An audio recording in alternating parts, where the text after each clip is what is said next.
Assalamualaikum warahmatullahi wabarakatuh. Perkenalkan, nama saya Miftahul Huda, NIM 42 dari kelas TPAC. Saya di sini akan memenuhi tugas ulangan tengah semester saya. Apa kalian tahu beras itu apa? Baik, di sini saya akan menjelaskan. Beras merupakan bagian bulir dari padi yang telah dipisahkan dari sekam, dan juga beras merupakan makanan pokok bagi sebagian besar masyarakat Gresik. Tapi bukan hanya masyarakat Gresik saja, melainkan makanan pokok bagi seluruh penduduk negara Indonesia. Selanjutnya yaitu saya akan menjelaskan struktur pasar pada komoditas beras yang ada di Pasar Menjeng, Kabupaten Gresik. Struktur pasar memiliki pengertian pergolongan produsen kepada beberapa bentuk pasar berdasarkan pada ciri-ciri seperti jenis produk yang dihasilkan, banyaknya perusahaan dalam industri, mudah tidaknya keluar atau masuk ke dalam industri, dalam peranan iklan, dan dalam kegiatan industri.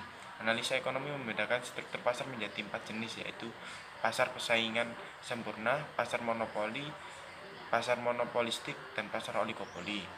Struktur pasar komoditas beras dapat dihitung dengan menggunakan beberapa pendekatan, yaitu market share, IHH atau Index Ration Goods atau CR4. Pada hasil wawancara kali ini, saya menghitung dengan menggunakan pendekatan indeks Hirschman-Revindal adapun perhitungan analis. Selanjutnya yaitu pendekatan fungsional dalam tata niaga. Komoditas beras dilihat dari peran dan fungsi setiap lembaga pemasaran dalam melaksanakan kegiatan. Yang pertama yaitu fungsi pertukaran dalam pemasaran komoditas beras. Dilakukan dengan kegiatan menjual serta membeli beras dari petani sebagai produsen kepada pedagang besar, tengkulak dari petani kepada pedagang pengecer, dan dari tengkulak kepada pengecer, dan kepada pedagang pengecer kepada konsumen. Selain itu, terdapat juga pedagang pengecer yang langsung membeli beras ke petani. Dalam fungsi pertukaran ada perpindahan lokasi pada komoditas beras, sehingga kegiatan jual beli dari berbagai rantai pemasaran dapat terjadi penyusutan pada komoditas beras. Yang kedua yaitu fungsi fisik. Dalam fungsi fisik pada komoditas beras terdiri atas penyimpanan dan pengangkutan. Maka dari hal itu, para pedagang harus melakukan fungsi fisik terlebih dahulu sebelum dipasarkan kepada konsumen. Yang ketiga yaitu fungsi fasilitas. Fungsi fasilitas komoditas beras berupa kegiatan yang digunakan dalam proses pemasaran beras. Fasilitas yang digunakan dalam proses pemasaran beras adalah fasilitas infrastruktur berupa jalan untuk proses distribusi yang baik agar dapat mempermudah proses distribusi beras kepada konsumen. Fungsi ini memiliki peran untuk membantu jalannya dalam fungsi pertukaran dan fungsi fisik.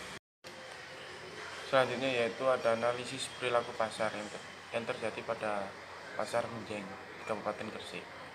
Lembaga pemasaran pada komoditas beras dilakukan oleh beberapa saluran pemasaran. Lembaga pemasaran yang terlibat dalam saluran pemasaran komoditas beras ini adalah petani, pedagang besar, pedagang pengepul, pedagang pengecer di pasar, dan konsumen. Jenis-jenis saluran pemasaran dalam pemasaran komoditas beras di Pasar Menjeng, Kabupaten Gresik yaitu saluran pemasaran 1 yaitu petani ke pedagang pengepul, ke pedagang besar, ke pedagang pengecer, ke konsumen. Yang kedua yaitu saluran pemasaran kedua, petani ke pedagang pengepul, ke pedagang pengecer, dan konsumen. Yang selanjutnya adalah analisis kinerja pasar yang terjadi pada Pasar Menjeng, Kabupaten Gresik, yaitu ada margin pemasaran. Margin pemasaran beras di Desa Sirnabaya dapat dianalisis dari beberapa saluran pemasaran yang ada. Berdasarkan hasil penelitian, terdapat 3 saluran pemasaran beras di Desa Sirnabaya, Kecamatan Menjeng, dan Kabupaten Gresik. Yaitu yang kedua yaitu farmer share. Jika dilihat dari ketiga saluran pemasaran yang ada, maka besarnya farmer share yang diterima petani padi di Desa Sirnabaya, Kecamatan Menjeng, Kabupaten Gresik.